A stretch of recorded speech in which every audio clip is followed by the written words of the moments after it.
Yeah, so my name is Christian Zimmerman, co-founder and CEO of Qoins, Qoins with a Q. And we're a financial wellness app that combines education with automation to help consumers really achieve their financial goals, such as paying off debt, saving money, helping them kind of build a plan so that they can achieve those long-term goals that they may not have built out thus far. So been around for 3 years. I've already paid off over $10 million and just excited to actually be making a real impact on people's lives. Okay, so slow down a second because I want to make sure I get this straight. So Yeah.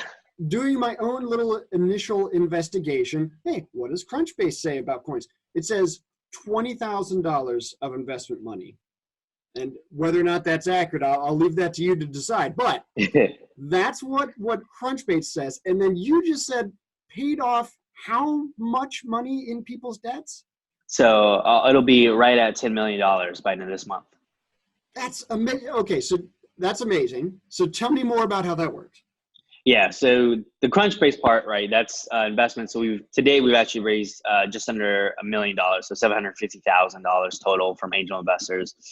We've been able to collectively, as a group through angels, 14 angels collectively throughout here in LA. We're based here in LA, Atlanta. But yeah, the $10 million, totally different number. That's been really just a byproduct of the impact we're making for our consumers. So really kind of building that habit for them, them utilizing our products and efforts to facilitate those payments on their behalf. And people really understanding that, we can be that product for them to do those type of things where they know, that they may not do it themselves. And that's really what we're trying to do is kind of replace that habit and then start building upon it so that you see the impacts first. And by seeing the impact, you see the value. And then once you see the value, you start to pick up on these habits that you can start doing on your own over the long term. Okay, so Christian, you've done this for me in the past, in previous conversations, but for the benefit of anyone watching this for the first time, walk through an example of how a customer is using Qoins to pay off their debt. Yeah. So for the longest time, it's been just, rounding up, pay off your debt, right? So how that works is you'd sign up, you would add your lender, who you want to pay down, right? So it can be a credit card. We primarily make payments towards credit cards, right? You can make the biggest impact. Student loans, auto loans, mortgages, but primarily credit cards and student loans. Next, you add your debit card that you use on a daily basis, right? That's the card that we're going to analyze those transactions. Then you're going to select how you want to save throughout the month. So we first started out just as, round up your spare change. So as you buy a coffee, costs you, I don't know, $2.80 to round it up to $3. The 20 cents gets applied into your Qoins account, right? We also now have when I get paid, which is a payroll deduction. So any deposits over $100, you get to select whether you want a percentage or a whole dollar amount deducted from your checking account, transferred over to your Qoins account. And then lastly, algorithmic savings. So not based on transactions, but more so just how aggressively you want to be paying down your loans. And we can take out an amount ranging between 50 cents and $5. So those are the 3 ways you save. So you select between those 3. And then lastly, you add what's called your funding source, which is a designated checking account. That's where the funds are actually pulled from or withdrawn from to then transfer the money over to your Qoins account. Because what we don't want to do is you analyze a credit card, which you can analyze a credit card, but we don't want to be pulling funds from a credit card to put you more into debt. Because that's just a full circle. It doesn't make any sense, right? Right.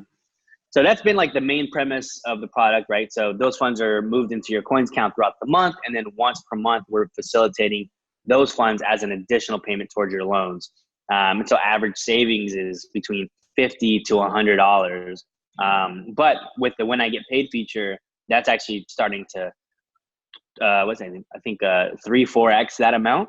We literally just had a payment go out this month, $1,000 in 1 month. A customer was able to save just off the percentage that they put out, which is ridiculous. Obviously, they have a little bit more income than the average, probably a little moderate consumer. But they're using our product to kind of make those extra payments. Now, with that being said, we're rolling out actually the end of this month financial coaching. And that's something I'm very, very excited about because it kind of adds and ties into what we've already been doing, which kind of I bucket under just automation. We want to start building the education side So we have videos that, you know, people can watch and learn on their own. But what we found is, you know, with personal finance, you want something that's personal, hold you accountable, and then can also do it for you and or kind of get you on the right path from the get-go. So you've probably heard of like Dave Ramsey or financial Sure. coaches, things like that. All great products. But I think a lot of them kind of either go to one side or the other. It's like just education or coaching and never kind of combining the two. Our goal with this is actually combine the two. So, hey, we've built out the automation piece, done a great job of validating it with that $10 million, right? Let's build out the coaching piece where we now have people on our team working with the customer saying, hey, we're here to champion you. We're here to help you achieve that goal. What is that goal? And how can we make sure that you're achieving that goal on a timeline that we've created that makes sense, both financially and I guess personally as well. So that's something we're very excited about. All right. So, and it sounds like basically what you want to do there is educate people to the point that it puts your primary business out of business. Yeah, to an extent. Yeah. It's like, you know, what. Not that we're worried about people running low on debt in America. Yeah, I don't think that we'll ever necessarily go out of business. But if we're able to do that, then I think I've done my job, and I think regardless, I'll be good. But the idea here is, it's educate them so that they can make better decisions, but along the way, not just educating, like doing it for them. So, hey, tying in what we were already doing with their plan. So, hey, let's say you want to pay off your debt. You have a credit card debt of $1,200. You want to pay it off by, mid-year 2020. All right, that's 6 months, 7 months. All right, we're going to make a plan of putting money aside each month and making a payment towards that credit card every month. We're going to create the plan, and then we're also going to automate that process for you. That's really where the key kind of comes in. It's like most is just like, all right, we're going to create the plan, and you need to be putting that money aside yourself. Right. We're going to help you put it aside to hold you accountable as well. Because Qoins clearly already is the tool to do exactly that. Exactly. Okay. And now you said that the company was founded 2017. Was that right? Yes, correct. Okay. And today, what's your head count? Yeah, so we have a team of 5 now. Team of 6 total. So we have myself, my co-founder Nate, who's our CTO as well. We have ops admin. We have a marketing and customer support rep. We have a data analyst, as well as a compliance officer and a product design engineer. Wow. All right. And so I'm guessing is this all on an app as far as how customers interact with Qoins? Yeah, everything's done all in app. With the coaching, we kind of put it, we beta tested it hands off, so off of the product to validate it. But now we're rolling it into the product, kind of making it one streamlined process. Okay. And this sounds like an amazing amount of progress that you've made. When you're talking about paying off $10 million worth of people's debt, and it's a team of 5 people, that's pretty amazing. When you picture the term people issues, right? Though you have a comparatively small team, what's an example of something that comes to mind as a company leader when you hear people issue? Like around culture, you mean? Or like just kind of your however you would describe it, whatever you have encountered or feared as a leader. Yeah, I mean, I think each person in a leadership position and or managerial position creates, they alone or the higher up team or execs kind of create what that looks like, right? So for us, we've tried to create an atmosphere in the office and amongst our team where we're almost like a family. Like things happen outside of work. Like how can we be doing to help outside of work? Because a lot of what happens outside of work gets brought into work, whether you think it does or doesn't. It's just tough to keep those two things totally separate. Exactly. We're human beings, and we have to understand that yes, you can probably try to separate the two, but they do stem with against one another. And how do we as a team make sure that we're helping on both sides, not just at work, but also outside of work, and building that relationship with our teammates so that they can be open about those things. And so, I think overall, I wouldn't say there's necessarily any hierarchy amongst our team, and it's more like linear. Like, hey, everyone has their role. Everyone is able to vocalize what their thoughts are, and we come as a team to identify where the issues are, underlying issues are, and how we can be better improving. So for us, we do like monthly one-on-ones with everyone and just kind of get an update on Excellent. how they're doing in work, outside of work, and just how we're doing too. Like, where can we be improving?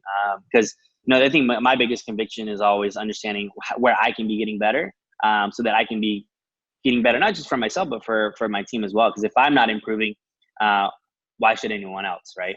And Yep. I have to set that example. For me personally, I'm very much focused. I've always been more of a actions speak louder than words uh, theology. So like, I may not be as good as like, motivational speeches and stuff like that, but you'll see the work ethic that I put into it. And by that, hopefully, the team sees it. And I mean, it's definitely shown, when we've been through tough times, I'm having to have those tough discussions, and the whole team is just, hey, we're behind you, man. We're in your corner. We're doing this together. It's not just you alone. And that's amazing. That's one of the things that keeps me going. And I can't thank my team enough for doing things like that. And I think, again, that's a byproduct of what we've been able to do, internally. That's fantastic. I was just reading recently about company Glitch in New York with Anil Dash, and he was commenting on one of the things that they do is they have a lot of remote workers, but for the folks that are in the HQ, everybody eats lunch together at the same time. Like, they bring lunch in. I guess they have tables set up or something for this purpose. I don't know how big their HQ is, but they have everybody eat lunch together. Nobody has Slack out. Nobody's talking about work stuff. It's just we're bonding as a team. And I think that, kind of echoes what you're talking about, which is you can't completely separate work and life, though we use the term work-life balance, right? Yeah. And so I'm glad to hear that that's paying off so well for you and your team. Do you have plans to scale the team? Absolutely. Yeah. I mean, right now, like, we're going to be fundraising soon. We kind of just been heads down going into the new year, focusing on partnerships and just scaling up revenues. But going into new year, we do plan on really focusing on our marketing and engineering teams. A lot of that, of course, we've built out our product and we validated it enough to say that, hey, this is something that we can really start growing. But now building out a strong engineering team. Nate's pretty much the only one that's working on it right now. We had one other person, but they've now left. But yeah, just finding strong talent. And then, the other thing, kind of going back to the team, is finding strong talent that is committed to the mission, committed to the team, committed to wanting to solve a strong problem like this. And then, them kind of being fully committed to that problem. And, it's being based in Atlanta. There's a lot of talent here. It's just kind of making sure that we're able to keep them here rather than competing to a New York or LA or SF, because those are higher pays, right? So that's what we're working on right now. We're looking for, top talent to bring on, because we really think we're kind of hitting that cusp, and we're about to get over that next hurdle and really start making some huge strides going into the new year. Excellent. And what would you say, looking at the work that you've done to date with your business model, right? Here's how we're handling people's debt. Here's how we're bringing in our own revenue. Give me an example of a challenge that you've encountered with your business model as a company, and how have you dealt with that? Oh yeah, I mean, we run into problems all the time. I think as a startup. What, in a startup? No. Yeah. I mean, everyone wants to just talk about all the glitz and glamour, but this is tough stuff. And I mean, I wouldn't have it any other way. Like, obviously, I love what I do, but yeah, it's you get hit in the face all the time, and you just got to figure it out. And yeah, I mean, I guess specific examples I could go on for days, but recently, with our payment solutions and, how our current business model has been thus far, works really well. But, we didn't want to just be known as just like a feature set where, hey, like, this is something that is a nice to have, and not just a Band-Aid solution. We really want to be like that one-stop shop, and that household brand name that really is where you go to really solve these problems, not just to alleviate. And that's something that we've kind of had some convictions with. So kind of tying in the financial coaching has been kind of a big byproduct of that, kind of from some of the feedback that we got from our customers, investors, and just kind of outside perspective. So that's been one of those things where it's not one of the things you really think about and like, oh, like you just start making changes, but it's a long thought out process. You really have to kind of take a step back and say, all right, what are we doing right? What are we doing wrong? And what can we be doing better? And how do we make those changes and implement them as quickly as we can without taking too much time? So a lot of those things alongside while you're fundraising, alongside while you're trying to get the team motivated, alongside while all these other fires are happening. It's it's just like you're looking everywhere and you got to just stay laser focused. And sometimes it's just very tough, but you know, that's my role and that's my job to kind of keep everyone committed to what we're doing. I hear you. Talking with a VC recently, it was a kind of a startup funding 101 session, and he was answering questions from lots of folks in entrepreneurial space, and they were asking, so when I go to raise funds, you know, how demanding is this? How much time should I expect to put into this? And I think they were looking for like a ratio, right? Of, well, 10% of your work week or whatever. And basically the guy said, you should just assume that this will be harder and take longer and take more hours per day than whatever the worst case scenario is you're picturing. Yeah, no, I can definitely attest to that. And I think even, and you know, it's one of those things that you don't really think stems from being like minority, Latino, right? But it's like even 10 times as hard because the percentages of us even getting capital is like 2%, I believe. It's like very, very, really little. So it's like I'm having to have 3 times as many conversations, getting 3 to 5 times as many no's to build out that funnel to get that 1 or 2 yeses. And it's just persistence too. Like you have to just constantly be on these people, these investors, of, you know, giving them updates, letting them know how they're doing, letting them know where you're going, getting up feedback from them. It's a that's a whole nother conversation we could have too. That's something that it's just been an uphill battle for me. And obviously the first time we raised, it was awesome. It's the first time we ever raised something like that amount of money. And you know, I told myself I wouldn't make the mistake of having worked at other startups, same mistake of, you know, burning cash flow or you know, just being on my own time rather than listening to all these different perspectives. And you just get bogged down. So obviously I've made that mistake and learned from it and now know what not to do. You know, so I always tell other founders like, hey, like investors are going to tell you one thing. And then if it doesn't work, it's still going to be your fault, even if you listen to them. So at the end of the day, always know that, you know, you're the one running the ship, manning the ship. And so it's your responsibility to be able to say no, also be able to put your foot down, and then also own up to your own mistakes. At the end of the day, you know, if you're the one that's making the final call, you know, you're also one that has to kind of fall on the sword.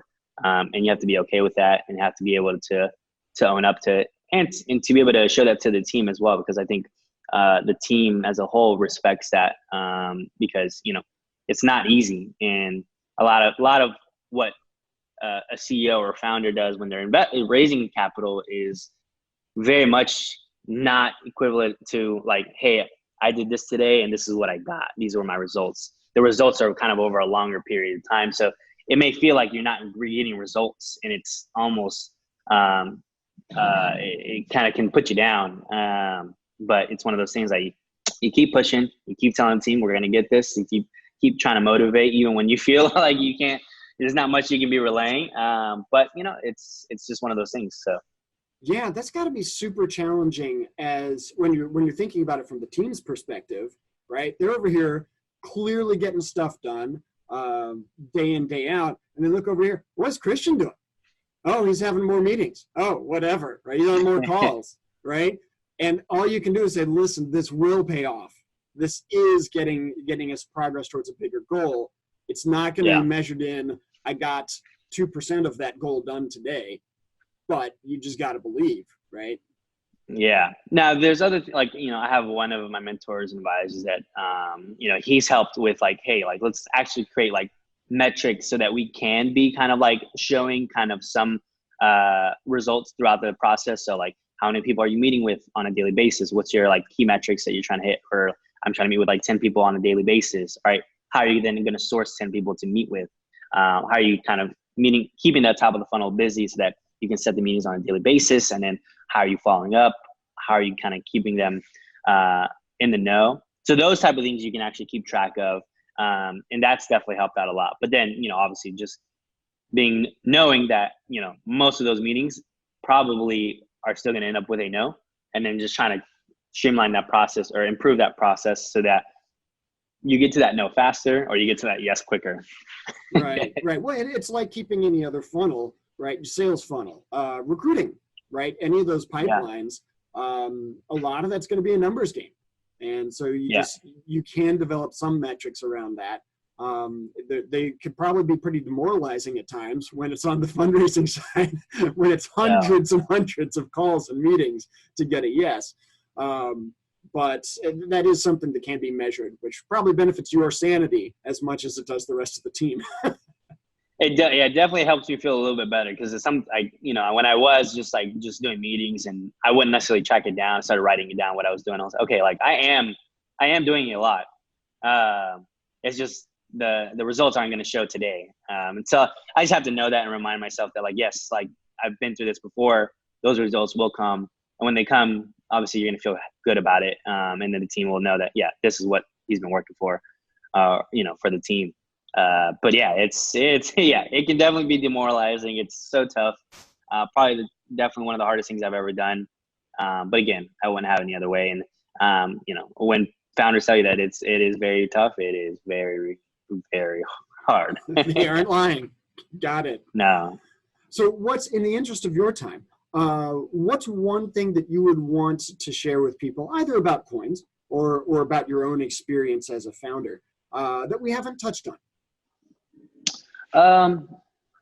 I would say, I think, and this is one of our core values, and I try to share as much. It's just always be learning. It sounds very simple, but I think a lot of people get bogged down into kind of their own, in their own head of what I'm really good at, what I'm not, and then not necessarily just improving on one thing. But I think holistically, if you can become a well-rounded person, you then are able to identify other people that are better than you at these things. So at least creating high level knowledge of what it is you're trying to do and goals you're trying to achieve. You have to constantly be learning, because if you do self-improvement, that self-improvement can then be reciprocated and applied into your business. And so as a founder, learn as much as you can, meet with as many people as you can. You never know who knows who and what doors can be opened just by asking. A lot of people are very prideful in what they do. And if you just ask, you'd be very surprised as to what doors can be opened. I think that's what I would share. Excellent. I appreciate that. Thank you. So, hey, absolutely. I really appreciate you carving time out of your schedule. And it's been really informative for me to learn more about Qoins, the history thereof, and the progress that you've made. And certainly wish you the best with your fundraising and your efforts to scale the team. And hopefully we'll keep in touch. Absolutely. Yeah. Thank you for the interview.